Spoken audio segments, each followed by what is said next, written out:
160. He's gone. What's up, guys? As you can see, I'm on the Busa. It's not quite ready to be reviewed yet, so I haven't done all that yet. It's still not quite right, but it's good enough to ride around. And right now, it's the only thing I got to ride around on. And so, you know what? I'm just gonna have to do for this vlog, and just hope to God it doesn't break down anywhere. Anyway,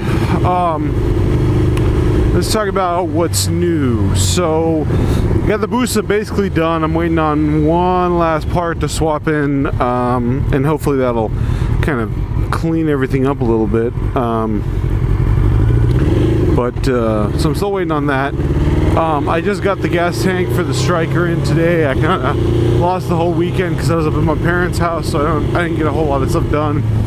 But I got this tank for the Striker tonight, and so I'm gonna hopefully get that all back together, maybe even tonight, and see if I can get her to clear out all the codes, because there's still some codes even though I got the first part of the gas tank done. Anyway, so that video will be up soon. Okay, well, the Busa clearly hauls ass, so that's good. It's just there's a weirdness with the fuel pump connection still, so I'm just gonna go ahead and replace the whole assembly.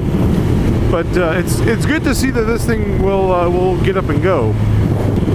The topic for today's actual vlog is going to be just my stupidity.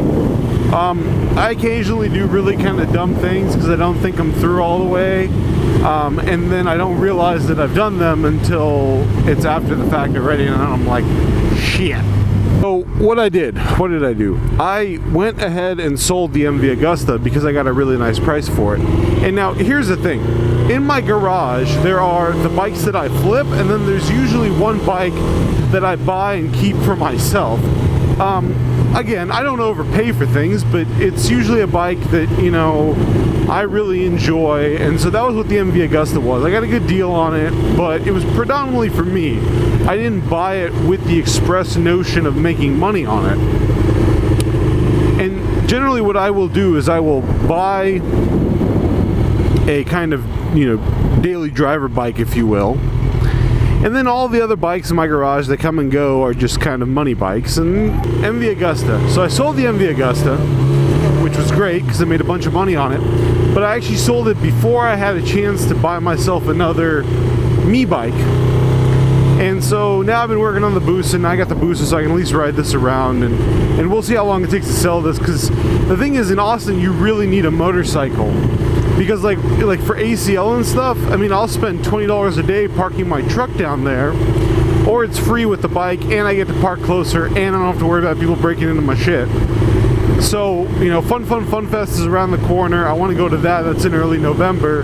And so I really need to make sure I have a bike that can take me down there safely and take me back. That was the biggest problem with the Supermoto, because going, you know, 20-25 minutes down the highway on the Supermoto was not a whole lot of fun. Okay, I need to back off because this thing can't go slowly. So that's kind of why I started looking for something else, and what the purpose of this vlog is, I'm finally getting to it, I promise, is that I have come to the conclusion that I've owned more or less pretty much every type of bike on the market. You know, there's plenty of bikes, specifically bikes I've never owned, but I've owned a very wide selection, everything from muscle cruisers to entry-level bikes, sports bikes in all the three major categories, good representation of the Japanese manufacturers. In fact, there's really only two predominant category of bike that I have never owned in one way or another. The first is German bikes. I have never owned a BMW motorcycle of any sort or any vintage. So I've never owned an air-cooled bike. I've never owned a modern, you know, sports bike, BMW S1000RR or something like that. I've never owned any of these things,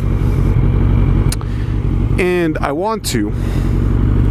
S1000RR is still a little rich for my blood, and the problem with it is that I'm a big guy, and when it comes to a bike that I want to ride down to like a concert, or go downtown, have a few drinks with my friends, stuff like that. And you guys can debate on whether or not like that's a great plan or not. But the thing is that that's what I do, and that's what I use my bike for. And I like to be comfortable. I mean, this bike is nicely spread out for a big man, but the boost is ugly and really not my style. And it just wants to go so fast.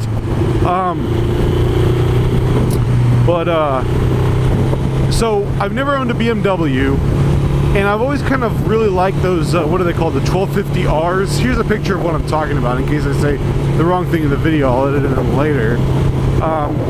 But they're also, $5-6 grand still, and they're kind of hard to find clean, or they have a lot of miles on them and stuff. And so I don't know that I want to commit those kind of resources to a bike I've never really owned or ridden before. But that's one category.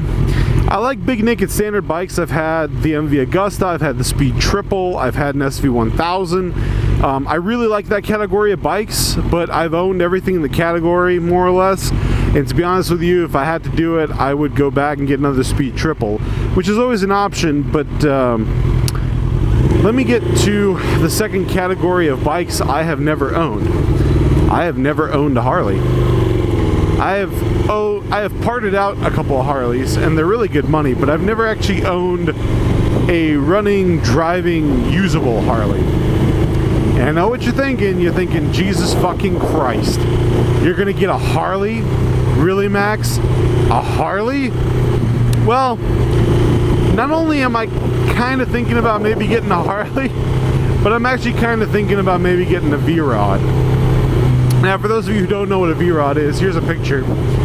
I actually test drove one way back when in like 06 or 07 when they first came out.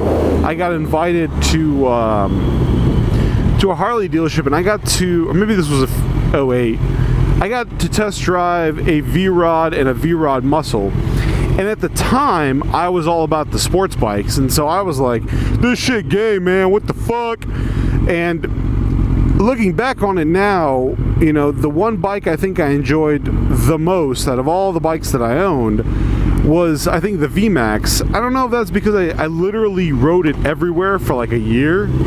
So maybe I'm just having like fond memories because it was my main source of transport to school and back every day, sometimes 2 times a day. But I really like that bike. But the problem with the VMAX is I can't afford a second gen, and the first gens are very old school. They're carbureted. They require a lot of modification just to use them every day on the street, in my opinion. So I didn't want to go and get another one because I'd been through that, and I didn't like that. And in my mind, I kept coming back to the Harley V-Rod, because the Harley V-Rod is a big, bulky muscle cruiser. And one of my most hated on videos is my review of the M109R, which is basically like the V-Rod, and I kind of shit on it a little bit, and then people got really upset. But I have ridden the V-Rod, and I think the V-Rod actually is probably better than the M109R. It feels better, it looks great. So I really think that that's going to be kind of my next goal, is to find a really clean V-Rod muscle, if I can find one in my price range, or even better, a night rod, which is basically just the blacked out one, has slightly different engine stuff, I think, as well, makes a little bit more power. But I really need to get to the point where I have a bike, that I use, in and out, day to day. I really need to get back to riding more, and I think for me to do that, I really need to have kind of my own bike that's not up for sale. So, I know, it's weird, it seems weird, but the more I think about it, the more I realize that might be the perfect bike for me. Hate mail. Leave me your hate mail. I would love to read it, hear about it. If you think there's some bike that I'm horribly overlooking, go ahead and leave that in the comments. And as always, if you like the channel, you like the stuff you're seeing, please subscribe. It means the world to me. But anyway, as always, guys, thanks for watching. Let me know what you think. Peace.